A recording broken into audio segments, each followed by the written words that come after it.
everybody to the Single and Stiletto Show. I'm Suzanne Oshima, and I'm a matchmaker and dating coach at Dream Bachelor and Bachelorette, and I'm also the founder of Single and Stilettos. Today we have in our show Matt Adams, and he's a dating specialist at GoOutWithMe.com, and I'm so excited to have him here today because today, ladies, he's telling you how to approach a man without seeming desperate. So, before we jump into this topic, though, Matt, I would love for you to tell our audience how in the world you became a dating specialist. I love this story. So I was in a bad relationship, and when I got out of it, I didn't know what to do. I didn't know how to create a relationship. So I took a dating class, and I went through about 9 or 10 weeks or so before I was getting about 5 new dates a week. And after that, the men in my life saw the results that I was getting and asked me to start helping them. So I did, and I started to take coaching a little seriously, but not too seriously. I was also in between careers at that point, and so I decided I wanted to go to cosmetology school because it was so different than what I had done in the past. And I signed up for that, and naturally the conversations just came up about the work that I was doing with men, and the women were fascinated. They wanted to know more. They wanted my help too. So all the things that I learned about men, or learned about women from men, I was starting to validate and get, real, tangible, one-on-one from the source confirmation of everything that I'd learned. So graduated from school, got into the salons, kept talking about the work that I was doing with men and women as far as dating and relationships go. And the women in the salons just encouraged me, get out of here, go be the dating specialist. We need help, get out there and do it. And so they encouraged me right out of that career and right into this one. So they were basically saying, stop touching my hair, help us Yeah. with dating. Yeah, stop doing my hair, help me with dating. Yeah, exactly. Awesome. Well, tell our audience how to approach a man without seeming desperate. Give us your first tip. Okay. Well, first off, desperation is about neediness. It's about you needing something. That's never attractive. You're not going to bring anybody to you. You're not going to attract anybody to you if you're repelling them away. So let's curb the neediness, ladies. And the first thing you can do is smile. Okay? So if you're smiling, you're not needing anything from anybody. You're going to be bringing a good energy to him. So that's not really even one of my tips. That's just something I'm throwing in there. Okay, well, before you go into your tips, then I just have to reiterate to my audience, because I can't tell you how many times I tell women this that I coach. You need to smile, and they don't believe me that that's what did Matt just say? It was the first thing he said before he even said the tips. Yep. It's the one thing a man looks for, right? Because you look approachable. Yeah, and here's the thing. When I teach people, I teach the human mating process. Mm-hmm. What is that? Well, the very, very, very first step is noticing each other, mm-hmm. right? Making eye contact, whether you're checking each other's bodies out or you're actually looking into each other's eyes. That's the first thing. The second thing is smiling, okay? And it's a form of, as far as body language goes, it's a form of submitting to the other person to show them that you're not a threat. Ladies, I know you've seen guys give you the creeper stare, right? You've gotten it. The reason he's doing that is because he's in the first step. And he's not logically thinking, oh, I need to smile. I need to show her I'm not a shark. You got to relax. A guy doing that, for one, he's just, his eyes are heightened. His senses are heightened. He's tuning into you. Don't be creeped out. I know without the smile it's creepy. I get it. But give him a little bit of a benefit here. If he's checking you out like a shark, he's interested. Smile at him, and then he'll probably smile back at you. And even if it's only to relieve the stress of the creeper stare, it'll work. Trust me. Well, good. Okay, so we got smile. Now what's your first tip? The real tip. Okay, and you hear me talk about this a lot, Suzanne. Give value. That's like the number one thing. Be funny. If when you have something, when you have conversation getting going, be funny. Have something interesting to say. Tease him a little bit. Flirt a little bit. Okay? You have to bring something to him. You have to have this mindset of giving. So if you're going over there to get him, you're already wrong. You're already setting yourself up for failure. You need to go over there to give to him. Okay? And it's as simple as just being fun. Starting a conversation. Because ladies, you might not know this about guys, but their biggest fear is approaching. Okay? I've told that to my audience 100 times, and they don't believe me. Yeah. No, really, that's where it is. The guy's fear is about approaching, right? So a guy is going to love it when you approach and you bring something to the table. One, because you're taking the pressure off of him to approach, and two, because you've broken the ice and, you know, brought some fun conversation, flirty conversation to the table, and all the pressure is off him. Look, somebody's got to do this, right? Somebody's got to make the approach. If the man isn't approaching you, go over there and do it. Take the pressure off. Well, and I just want to highlight one of the things that you said that I think is so key here, because I actually tell this to my male clients too, and I'm sure you do too, is how you said about first starting with the intent.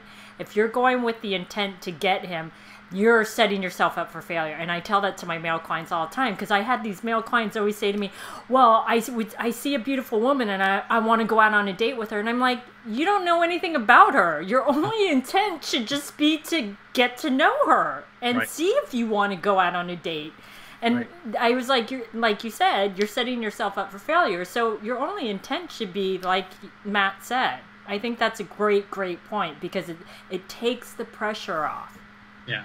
Like, you need to be thinking, like, how can I add value to this guy's day? Maybe he had the worst day he's ever had in his life. And if that's the case, how would I cheer this guy up? Yeah. You know? Exactly. Okay, so what's your second tip? Okay, second tip is throw in some compliments. Men love compliments. It feeds our ego. You know how, egomaniacal we can be, right? It makes us feel good, right? And what are you doing there? Again, you're giving us good feelings. Yep. So throw out a couple of compliments, and have them be sincere. They can't just be like, oh, your eyebrows. Oh. And what I suggest to my clients, because it can come across a little awkward, like when Matt's saying give a compliment, I don't think you mean, oh, you're hot or you're a good-looking guy, because then you're coming across as desperate and like, oh, I have to meet you because you're hot. But I will tell you, Matt is so right about giving compliments, because I've actually tested this myself, and I'll give you a couple examples of how I've complimented men. And like Matt said, they love it, and they will talk to you and talk to you. What I compliment men on is their shoes. I have this thing about men's shoes. I'm not even like this fashion diva, but I have a thing about men's shoes. And so if a man's wearing nice shoes, I will compliment him on that, and men always appreciate that. But Matt's absolutely right, is you have to be sincere. Don't compliment his shoes if you're not into shoes, like I'm into shoes. The other thing that I compliment guys on is I have a thing about men's ties. If they have a really creative tie on or something that's not like the norm, I'll comment on his tie, and men love it when I say that. And I mean it sincerely. Yeah, exactly. If you comment on his fashion sense, that's something he's put some time and thought into, and he's going to appreciate the fact that you noticed. Right. Exactly. I love that tip. That's great. Okay, so what's your third tip? Sure. Tip number 3. Touch him. Okay. Okay. I'm laughing because I was like, wait, where's he going with this? Right.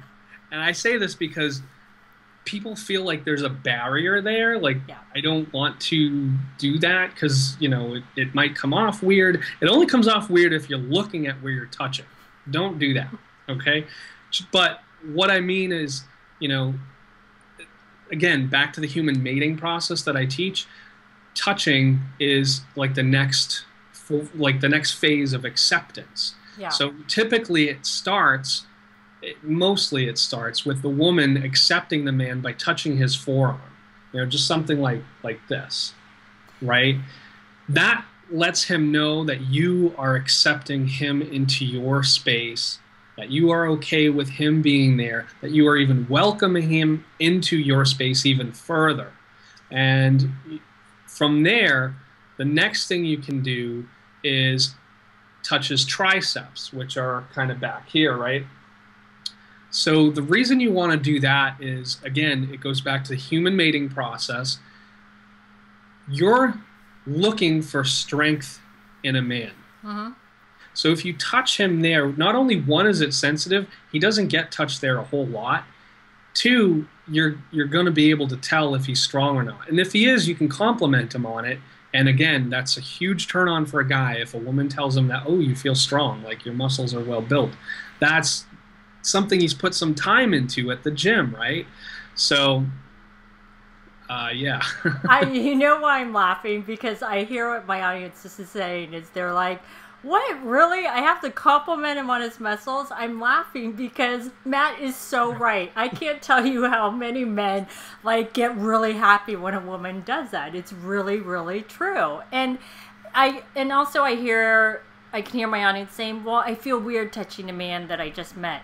Is you have to do it in the right way. If he says something, this is how I've done it before, is if a man says something funny, touch him on the forearm like Matt said. And just, it's one of those things, it takes away that invisible barrier of we can't touch. Because a man's scared to death to touch a woman, not in an inappropriate way, but he's just scared because he doesn't know if it's appropriate or whatever it is, right?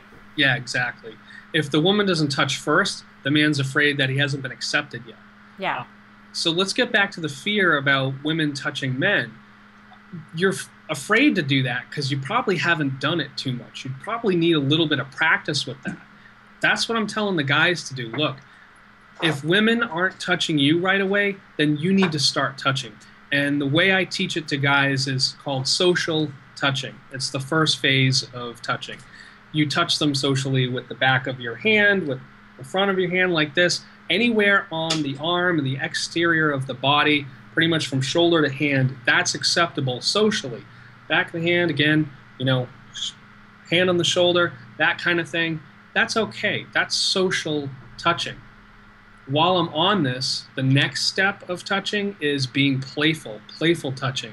So thumb wars, stuff like that, high fives.